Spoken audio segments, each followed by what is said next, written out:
करो. प्रत्येक ठिकाणी तो भगवान परमात्मा आहे. त्याचं नाव वेगळं असेल, त्याचं रूप वेगळं असेल, त्याचा रंग वेगळा असेल. कधी कधी त्याला नील म्हणलं जातं, कधी कधी सावळा म्हणलं जातं, तर कधी कधी त्याला काळा म्हणलं जातं. काळाही तोच आहे, निळाही तोच आहे आणि सावळा सुद्धा.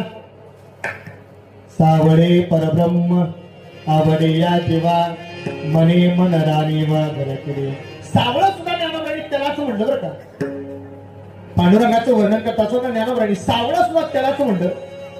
आणि पंढरपुरीचा निळा लावण्याचा पुतळा भेटो देखीला डोळा बाळी म्हणून.